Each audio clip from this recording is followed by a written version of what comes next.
Today on the Family Answer Man, we're answering your questions about Thanksgiving dilemmas from a biblical worldview on the Family Answer Man program. Hi, I'm Chris Norsworthy. I'm the producer of this show, and I'm here with Dr. Mark Crosby, the Family Answer Man. And we have a guest today, which is my lovely wife, Katie. Hi. This time is designed to answer questions commonly asked in both counseling and church settings. Our goal is to answer general questions from a biblical worldview through the lens of our collective years of experience and education to help you, our listeners, have a healthier, stronger, and happier family. If you would like to ask Dr. Mark a question, you can reach us at familyanswerman@liveoak.church. That's familyanswerman@liveoak.church. Well, Dr. Mark, today we're talking about Thanksgiving and some questions, and you wanted to have a woman's opinion today? Of course. I mean, Thanksgiving's a wonderful time of the year. It's a favorite holiday of so many. And the reality is that, at least traditionally speaking, it's the wife, it's the mom, it's the grandmother, it's the mama, it's the nana, Meemaw, Big Mama, whomever. They're the ones who are going to be cooking most of the dinner, preparing most of the meal, making sure everything is just right. The reality is that there is some expectation of that from children of all ages, adult children, those from the 30s, 40s, and 50s, expecting, mama to continue to make sure everything's cooked just right, the meal's prepared, the fine china is out or whatever. And the reality is that, sometimes this can be stressful on a family, can be stressful on maybe one or two people, and especially if, your grandmother or your mother's getting up in age. And so it's a wonderful time. It's a unique time. It's a very joyful time of the year, but it can be very stressful. It can be difficult. And so for the women who are listening, who do most of the cooking and baking, we want to say thank you for making, this occasion, this holiday so very special. Again, I know the men are out there cooking turkeys and they're, doing their turkey thing, and they're cooking and frying the turkeys and all that. And thank God for them. But I'll argue that in most families, the woman, the wife, is doing most of the cooking. And we want to thank them for that. And so that's why Katie's here. Katie's going to kind of give us a perspective as to, again, the stress, the joy, but also sometimes the challenge that comes with the holidays, and especially making sure that the meal is so special and so well done. Yeah, and it's definitely something. It's my favorite time of year for sure. Yeah. And everyone in my family, that first cold snap, we're always like, ooh, it's getting close. Yeah. November 1st rolls around. We have all these traditions, all these things we do, but it's definitely way more of a workload. Everything from decorating down to, like you said, cooking. And you never realize all those little things that make, when you have such a special tradition or something you're celebrating, there's a lot of little bitty tiny moving parts. That's right. That make that happen, and mostly it lands on the mom or the matriarch of the family to make that happen. And it's stressful. Yes. And people don't realize how stressful it is. I have friends who actually loathe this time of year because of all of the extra work that it comes on, and kind of breaks my heart because, like I said, it's so much joy. Our favorite time. Everyone who knows me will send me stuff. Oh, look, Katie, 40 more weeks until it's Christmas, because they know, they know it's my favorite time. And it does make me sad when I hear that, but I understand totally. And this week's question is actually perfect for it. Okay. And, I actually find it interesting that in leading up to this, y'all both made a comment about how it was kind of like a short question to answer. Yeah. And I was like, oh man, like for me, I have friends that I know this question is triggering for them. And because of all the weight that comes behind it. So I'm like, I could talk about this for 3 hours. This is very interesting. I can't wait to get into this and hear what you have to say, Dr. Mark, about it.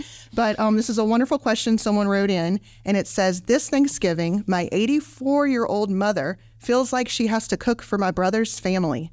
I told my brother Mom is getting old and cannot do the things she used to do. He doesn't seem to care, which angers me. Mom doesn't want to complain, but I know it is difficult for her. This makes Thanksgiving so stressful. What can we do? Wow. I'm afraid that situation, that circumstance is far more common than most of us want to admit. And I'm sure most of our listening audience is going, wow, I can relate to that. Because we all have that, as you said, that matriarch that for years and years and years, if not decades, they have been the go-to person. They have made the turkey, and they made the cornbread dressing, and they made the jambalaya and all the things that we love to eat on Thanksgiving Day. And so for too many people, I'll argue that Thanksgiving is about the meal. And again, it is a very important part of our tradition. It's a very important part of what we're expecting and wanting and desiring. I mean, we've all seen that Norman Rockwell picture, of the grandmother with the golden brown turkey and everybody around the table and everybody's just, mouth watering. And that's a wonderful moment. But the reality is that though the meal is important, it should not be the main focus. And for so many people, it really is. Can you say that again? I just think it's so good. That's that sentence right there. Yeah. I mean, the meal it's important, but it should not be the main focus. Yes. And for so many people, if the turkey's not done well, or if someone didn't get their bread pudding, or someone didn't get their particular item that they love, that all of a sudden Thanksgiving is ruined, and it's not, because it's not about the meal. The meal's important, and we love the meal, but it should not be the main focus. And for so many people it is. And when that happens, that creates the stress that poisons the holiday. And so we've got to be careful with that, because we want this holiday to be everything that I believe that God intended, if you will. Not that God ordained this holiday necessarily, but it is a time where we're to pause and give thanks to God. And he did ordain feasts. Exactly. He did ordain feasts. He did ordain celebrations. And he did want us to pause for a moment and reflect upon the goodness of his grace. And so I think we talked about this earlier, but I love that passage in Luke chapter 10. So I'm going to take a moment and read it, where Jesus is showing up to Mary and Martha's house. And here's how it begins. It says in Luke 10:38, "Now as they were traveling along, he entered a certain village, and a woman named Martha welcomed him into her home. And she had a sister called Mary, who moreover was listening to the Lord's word and seated at his feet. But Martha was distracted with all of her preparations. And she came up to him and said, 'Lord, do you not care that my sister has left me to do all the serving alone? Then tell her to go help me.'" I mean, we see this play out. It's tale as old as time. Like, is this the Bible or is it my house? Because I have 3 sisters. And I mean, there's 2 of us who are Marys and there's 2 of us who are Marthas. And I can say that on the radio. It's okay. And here we go. But notice this in verse 41. "But the Lord answered and said to her, 'Martha, Martha, Martha, you are worried and bothered about so many things, but only a few things are necessary, really only one. For Mary has chosen the good part, which shall not be taken away from her.'" So what he is saying here is this. Martha, yes, preparing is nice. Yes, having a great meal is nice. But what's really important? What's really important is focusing and spending time with the Lord. Yes. And I think sometimes we, in our 21st century life and lifestyle, want to make the meal the most important part of Thanksgiving. And even though it is important, I don't want to discount that. Yeah. But the reality is, if we stress over the meal, or we stress over who's cooking the meal, or how much we're going to eat at the meal, or who's cooking what, or who didn't cook, or how come grandma's not cooking everything she used to cook, then what happens is this stress, as I said earlier, poisons the holiday. And sometimes we have to make adjustments.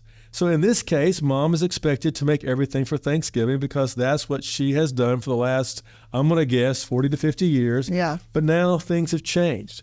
And sometimes, as adult children, we don't like to think of our parents as getting old. No, that's a good point. Because all of us, want to think of our moms or our dads as always being, in their 40s or 50s, young, youthful, energetic, able to do all these things. And they're going to live forever, right? Exactly. And so what's happening is that mom's getting old. Yeah. She's in her 80s now. Yeah. And she is not able to do some of the things that she once was able to do. But sometimes sons do not want to embrace this, because sons want mama to always be mama. Yes. And sometimes daughters may have some insight that sons don't have when it comes to aging parents. Yeah. And if we don't understand that, if we don't bring some change, if we don't restructure that a little bit, then things begin to break down. Yeah. And sometimes mom is stressed out, and sometimes the daughters are stressed out, and sometimes what we were hoping for as far as a joyful holiday becomes a little chaotic, and sometimes some dissonance begins to occur. So what needs to happen, I'll argue, is that you have to restructure maybe the responsibilities, or restructure the expectations, or restructure some of the chores. And sometimes we need to be reminded again, what Thanksgiving is really all about. And it's important that parents create the atmosphere for that holiday. So what would you argue is Thanksgiving about? And just even when you say that we're talking about how, the meal isn't the focus of it. Thanksgiving technically isn't a religious holiday. Right. It is a national holiday. Correct. So how can we help to stay focused on that? Yeah, well, most people will agree, and there are some out there that won't, but I think our listening audience will agree for the most part, that Thanksgiving, again, is reflected back in 1621 when the Pilgrims had this amazing meal whereby they recognized God's provision, God's grace, God's bounty, if you want to use that word, God's abundance, and how God provided for them, and how God, basically saved them from starvation and saved them from all the perils of that time. And so the first thing we need to be mindful of is that, again, this national holiday, though it's not a religious holiday per se, its roots is in the Pilgrims, if you will, giving thanks unto God for blessing them, for providing for them. So I think the first thing to do when it comes to Thanksgiving is I think we need to be thoughtful. And by the way, for those of you who are listening, every one of these points starts with the letter T, okay? So just be easy to remember. But the first thing is to be thoughtful. And sometimes when we pause for a moment and we begin to think as to what God brought us through this year, maybe God brought you through, a surgery. Maybe God brought you through a very difficult financial time. Maybe God showed up for you when you felt like everything was about to be lost. And when you pause for a moment individually or collectively meaning your family, and you begin to think about what God has done, what God has brought you through. I mean, many will argue that this decade of the 20s, with the pandemic and with the riots and with the inflation and with the high, cost of living and with all the things that are happening in Ukraine and now Israel. I mean, this has been, and that's just the highlights, not mentioning the hurricanes and all the things else, everything else we've experienced. This has been a very difficult and challenging time for the vast majority of the people. But the reality is, if you think about what God's brought you through, when you think about how God showed up, when you think about how God, came to your rescue, and sometimes you were not even aware, then the next thing is you become thankful. Thoughtfulness leads to thankfulness. And so as you're thinking about what God has done, and then you begin to thank God for what He has done in your life, how He's provided, how He's met your needs. And when you say that and do that, with your family, that creates a brand new atmosphere. That it's not just about how much, turkey and dressing I can eat, but how thankful is my heart really. And so thankfulness is a very powerful part of this. And that's why, of course, it's called Thanksgiving. Well, it's like, I think you said it's not a religious holiday, but ultimately we have to be thankful towards someone or something. Exactly. Right? And of course we can be thankful to our parents or our mom or whatever, but all of us together, it all has to follow up somewhere. Right? And who is that we're being thankful to? The object of thankfulness. What is that? Right. Okay. And the reality is that I will argue that even in the area of mental health, I will argue that thankful people generally are more content. And may I even say thankful people are even happier people. So one thing I do, I start every day and I write down something I'm thankful for. Just because I read somewheres by some expert that it just helps, I mean, there's a whole thing I do, but even just that act of taking pen to paper and writing down something I'm thankful for is, it's good for your mental state. Good for my mental health, And some people, not only do they do this on Thanksgiving Day, which I think is important, and maybe this can be a new tradition for some of our listening audience, but just to take a moment, before the meal and just kind of go around the table.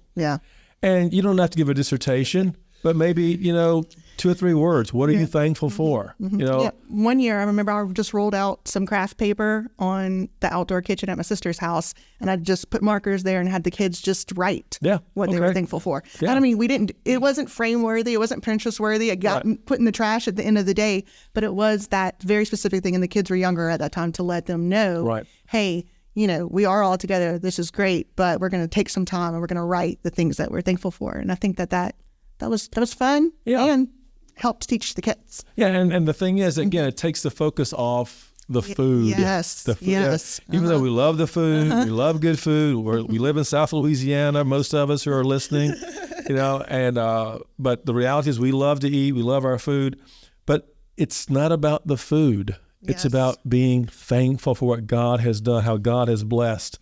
And the third thing is, I will argue, is being together. There are so many people today that feel so disconnected. Yes. Maybe their kids have moved away, or maybe they've lost someone that they love dearly, or maybe there's been a divorce or something along these lines. But the reality is, when we are together, that creates this amazing moment. To say, we've been apart, we've been out of town, we've been on business, or whatever has happened, but now we're together. And that togetherness, I think, is a part of what makes this holiday season so very special. I mean, we sing songs about this, and we hear the songs on the radio, all I want for Christmas is you, kind of thing, And the reality is that there's something, I'll be home for Christmas, right? Yes. All these songs have to do with this time of year where we get to be together again. And so we cherish these moments. We look to these moments, and we're thankful for this moment. So being thoughtful, being thankful. Number 3, being together. Fourthly, very similar to what we said earlier, and that is a testimony as to what has God done. Yes. Sometimes this is a great time just to kind of share a testimonial, maybe at the Thanksgiving meal, or maybe somewhere the night before, or that later on that evening. But the reality is, let me tell you what God has done in my life. Yeah. Let me tell you what God brought me through. Let me share with y'all how I know God is real and how God still works and God still moves. And on that note, I'd like to say, I don't think any of my unsaved family are going to listen to this, but there will be specific times I'll wait to tell my mom something that God's done until someone's in the room that I know needs to hear it. Yeah. And I do want to share that with my mom, but I also want to share it with this person who's an unbeliever, because God is at work and he's doing things, and no one can take that away from me or deny that. That's right. His work in my life. So I'm like, I'm going to hold on. I'm not going to tell grandma about this until Sneaky evangelism. Sneaky evangelism. Exactly. I'm going to sneak it in there anytime I can. And I might annoy them, but that's what we're called to do. We're called to declare the great things that God has done for us. And so this testimony is very important. And like you said, it doesn't have to be a formal, as we're all sitting around the table, but it can be while you're preparing, the dressing. It could be while you are about to serve dessert. Let me tell you what God has done in my life. Let me tell you when, this happened and I didn't know where to go, and God showed up, and wow, he did a great, amazing work. So being thoughtful, being thankful, being together, sharing your testimony, and fifthly, traditions. Traditions still are a very important part of who we are during this holiday season, during this Thanksgiving season. For some people, they love, at least around our house, after the Thanksgiving meal's over, everybody loves a little bit of a nap, okay? Yes. And when the kids are like, hey, we're tired of napping, napping's for old people, we'll go outside and we play football. Yeah. My kids love the football game that we play, and all ages, nieces, nephews, grandsons, granddaughters, we all get together and we have this football game that we love to play. Some love to watch the Christmas movies. Yes. This is the great time where the fun movies we love to watch for Christmas. The Hallmark movies really start coming out now for some of the Christmas movies, but some people love to sit down and watch the Christmas movies or the football game that's on.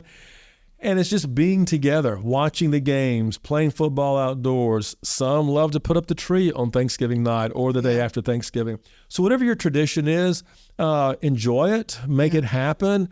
The main thing is, I will argue, is this is a time that you want to invest in your kids, your grandkids, so they can have great and powerful memories. Yes. I think some of the great and powerful memories of the holiday season being defined as Thanksgiving Eve all the way till New Year's Day.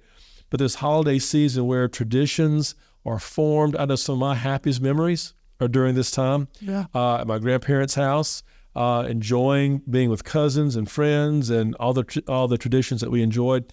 But we have to be proactive sometimes, especially in today's world, in creating these traditions. So you want to be thoughtful, you want to be thankful, you want to be together, you want to have testimony, you want to have traditions. Number 6, if you're keeping count, spending time with God.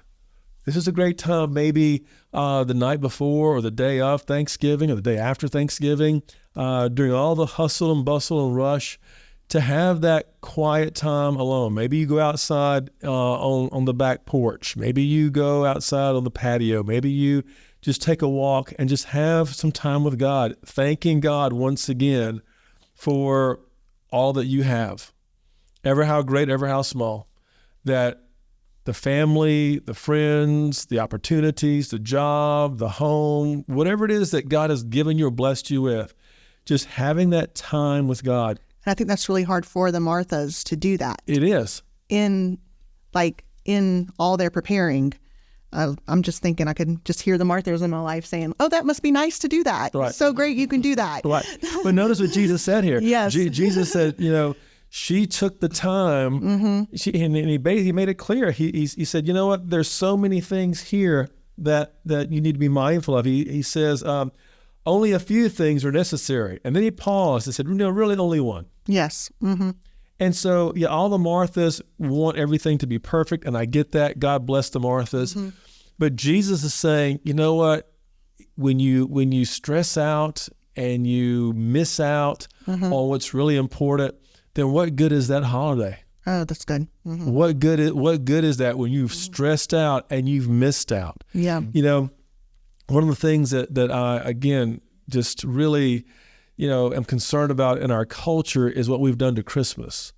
That Christmas is such a wonderful time of the year, but if you stress out on all the other details and do I have the right gift and do I have the right decorations and have I bought enough and have I done, you miss out on, this is about announcing to the world Messiah has been born exactly as the prophets foretold. Yeah. And let's worship God and thank God and be together and bless one another and bless our Heavenly Father for what He has done. And so this time with God, I think, is what Jesus is emphasizing here. Yeah. He says, Martha, really there's only one thing that's really necessary. Mm-hmm. And so my point is for all the Marthas that are out there who are cooking all night long and who are cleaning their house because they have, the mother-in-law coming over and everything's got to look perfect, God bless you, but pause for a moment and don't let this season or all the details poison and stress out the meaning of what this is really all about. Mm-hmm. So, one hand, you think maybe the Martha could ask for help, or could just live with a dirty sink for a few hours, while on the other hand, the people who are expecting their 84-year-old mother to do everything, they could actually volunteer and give them that opportunity to take a break. Yeah, and I think sometimes in a very gentle, gracious sort of way, say, you know what, maybe this year, Mom's 84 years old, maybe we can all pitch in and let Mom just make her famous cornbread dressing, and you bring the turkey or the ham we can go to Dave's Smokehouse and get all of our stuff. That's right. Dave's Smokehouse. The night before, go and get everything, and say, Mom, you just take care of your cornbread dressing. We're going to make everything else. And then maybe assign one of the older grandkids, hey, look, when everything's done, I'm just wanting you to do me a small favor. I'll pay you. Yeah. Okay. But you take out the trash, or you pick up the whatever, you put the dishes in the dishwasher, and that'll be a blessing. And here's a little money, so that you can have what you'd like to have for Christmas or whatever. But the point is that there comes a point in time where you have to restructure some things. Yeah. There comes a point in time where you have to maybe restructure the responsibilities. And so again, being thoughtful, being thankful, being together, sharing your testimony, keeping traditions, time with God. And number 7, this is a great time to teach. This is a great time to teach the next generation why this is so. Why this holiday we call Thanksgiving is so important. Yeah. Why this holiday called Thanksgiving means so much to our family, so much to our nation. Why this holiday, though it's not a holiday found in the Bible per se, the Bible says a lot about giving thanks. And when we don't give thanks, that's when I would argue we have a symptom of a very darkened heart in some cases. Yeah. Jesus looks for thanksgiving. He says to the lepers that he cured, he cures 10 lepers. One came back and was thankful for what Jesus had done for him. But notice what Jesus says to that leper. He says, but where are the other 9? Yeah. Where are the other 9? He said, I healed 10. Only 1 came back to thank me. Where are the other 9? And I cannot help but wonder, if the Lord is saying that to so many people. I did all this for you. I blessed you this way. You have what you have because I have allowed it. You have what you have because I've blessed. You have the ability to do the things that you do because I have given you that ability. But why aren't you being thankful? Where are the other 9? So I'll argue that God looks for our thanksgiving. I think we are called to be thankful. I think when we're not thankful, that is the symptom of a hardened or perhaps in some cases darkened heart. You see that in Romans chapter 1. That again, they professed to be wise, but they became fools. They hardened their heart because their foolish heart was not thankful. And all these things that you see in the scripture that point to thanksgiving, I think should, again, encourage all Christians, especially all followers of Messiah, to pause for a moment every day, but especially during Thanksgiving, and to share and to give that sense of thankfulness as a testimony, but also from their heart to the one who has provided all things.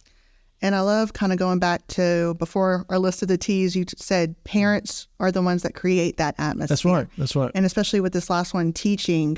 Yeah. And I'm seeing that because I am a parent of, Yes. 2 children. It's up to us, I feel like, to set that stage, to give those opportunities. Of course. Because if we don't, then again we're missing out on this extremely powerful teachable moment. Yeah. And again, to let our kids know, to let our family know, our friends and all who are involved with us, that we love Thanksgiving, we love being off, we love this long weekend, if you will, we love the food, we love the meal, but it's not just about that. It is about, again, thanking God for His grace, His goodness, His provision, being together. So again, be thoughtful, be thankful, be together, share your testimony. Let your traditions, whether they're years old or you start them this holiday, but let your traditions be wonderful and be real. Spend time with God and teach your kids, the value of the power of this wonderful holiday of being thankful unto God. And as you do so, I think you'll take the stress off of those around you and enjoy the holiday as it was meant to be. Well, thank you very much. Thanks, Dr. Mark, and thank you for Katie for joining us on today's episode. As a reminder, this is not a therapy session, nor is this advice specific to your situation. Mental health is a very serious issue. Family dynamics can be and often are very complicated. For in-depth answers to your questions, we encourage you to seek professional counsel specific to your unique circumstances, and we hope this episode of Family Answer Man will encourage you and inspire you to make changes that will lead to a healthier, stronger, and happier family. If you enjoyed this episode, please take a moment and rate and review this on your podcast feed. And if you're listening on YouTube, please subscribe.